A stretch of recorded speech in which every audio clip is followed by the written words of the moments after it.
Hey y'all, so this is make another video. So if I, like I got on the same shirt, I do. This video is basically just gonna be an update about my application and where I am in the process and blah blah blah blah. So I sent in my application to my recruiter 2 weeks ago. 2 weeks ago. And the application is not that long. I mean, it's some pretty self-explanatory questions.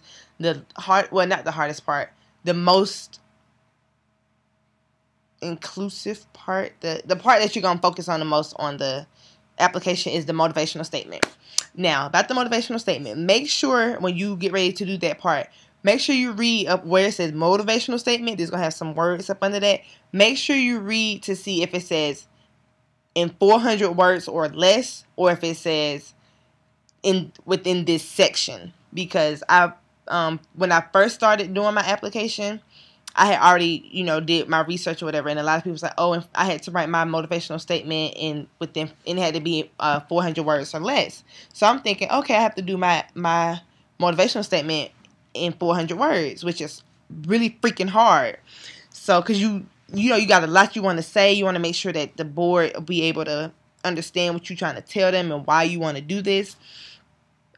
And to put all that in 400 words, it's like, really, y'all, really. So I started doing it, and then for some reason, I actually went back and looked, and I was like, it says to fit within this section. So I'm like, you can write a whole freaking page, like, long as hell. Hold on, y'all, the phone ringing.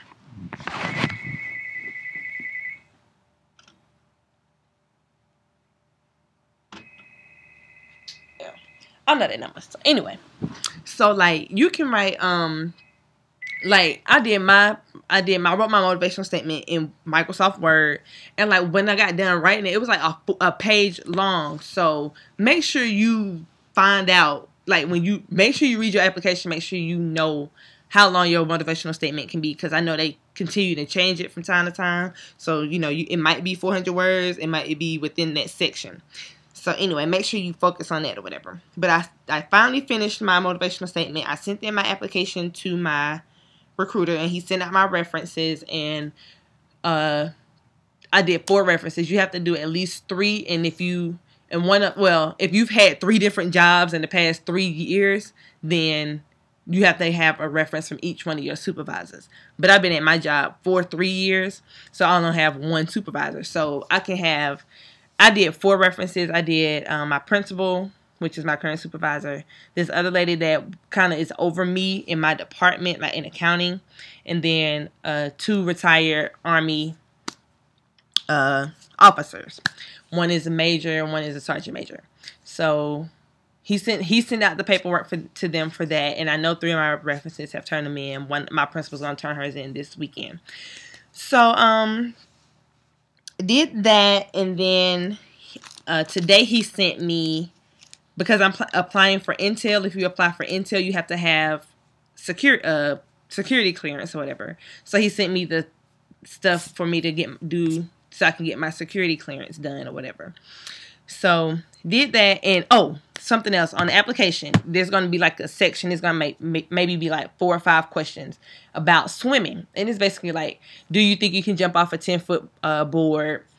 Do you think you can perform? I think it's like they named the 3 or 4 different style swim strokes that you can do. Do you think you can do that? Do you think you can fill a jumpsuit thingy with air and float? And then I forgot what the other one was.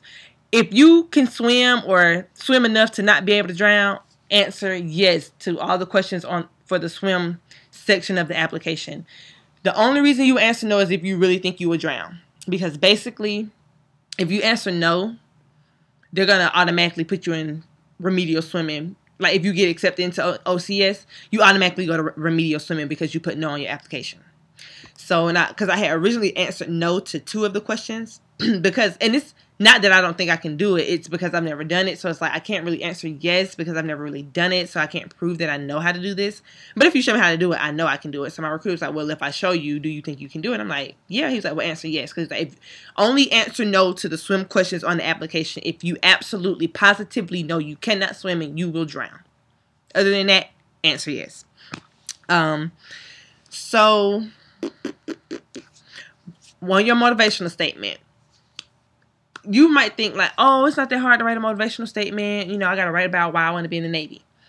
Yeah, that's true, but you got to remember, you going up against, you don't know how many people. It could be 50, it could be 100, it could be 200 people that's applying for the same job that you want, and they might only have, 25 slots or 30 slots for that job. So you have to make sure that you can really get your point across, and when they read it, they know like you are passionate about being a Navy officer, you are passionate about being in the Navy and just serving or whatever. So when I wrote my motivational statement, I just answered basically 4 questions. What was my reason for joining the Navy? Why did I choose the Navy out of the other military branches? What can I do for the Navy? What can I provide to the Navy? And what can the Navy do for me? That's basically how I structured my motivational statement. You can structure your motivational statement however you want. My recruiter sent me a sample statement. I'm pretty sure your recruiter will too. Do you write from your heart, write what you really feel and what you really want the board to feel from your motivational statement. But that's how I wrote mine.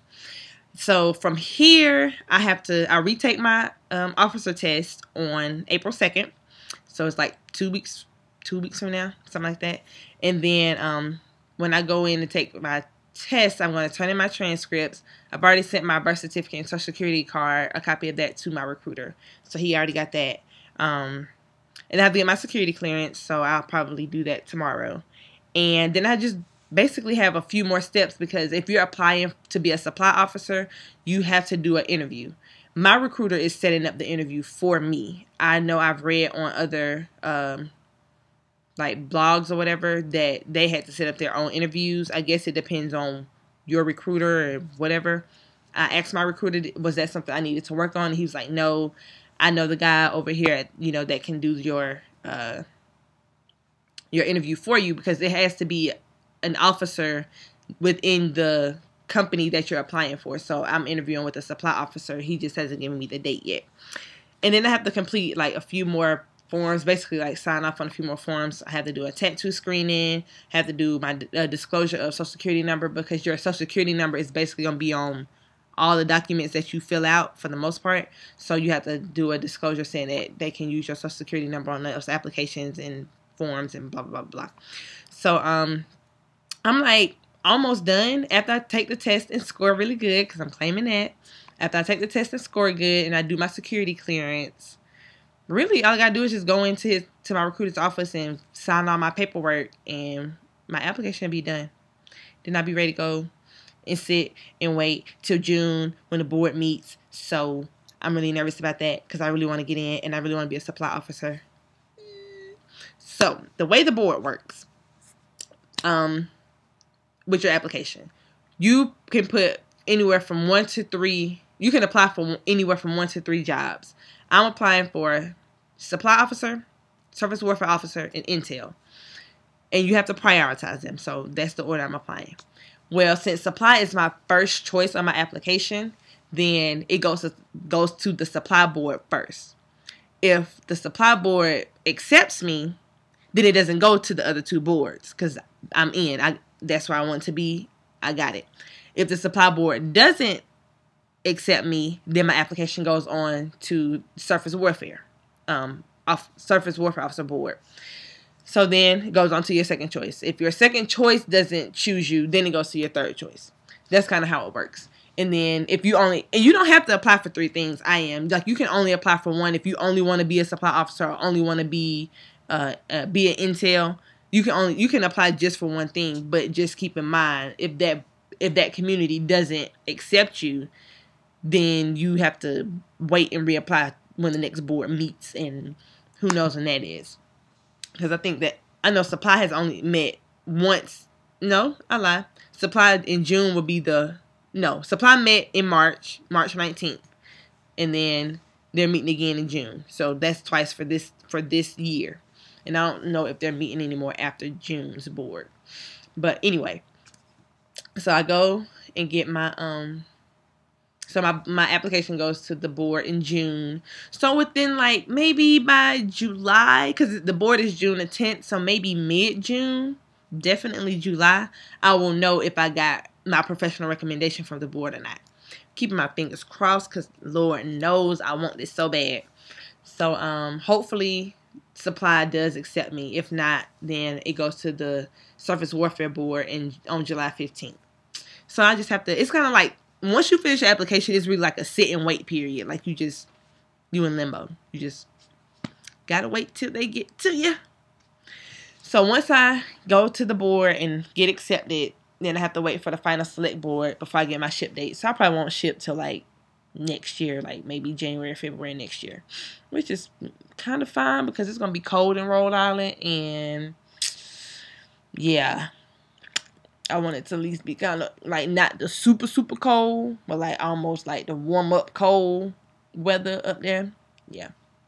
But yeah, so that's where I am in my application process. I'm almost done. It's really not that bad. It's really like sit and wait. The hardest part about the application process is like just being done and just like having to wait for the board to meet. But some of you might get lucky and like go talk to your recruiter in March and your board meets in May or June. You don't have that, that long to wait. And I know some people where I've read on their blogs, like they only had a month to get all their stuff together, which is fine. That's cool. If I'd started, I would have wanted to do it in a month because then I don't have to wait forever. Because technically, I've been doing this since January. And I don't even go to board till June. So, whatever. But, yep. So, make sure you study for the officer test. In my other video called FAQ 2, I think I put all the study links in that video in the description box of that video. So if you want some study materials for the officer test, go to my FAQ number 2 video and look in the description box and you will see a bunch of links or whatever. So yep, so that's it. If you got any questions, hit me up. Deuce.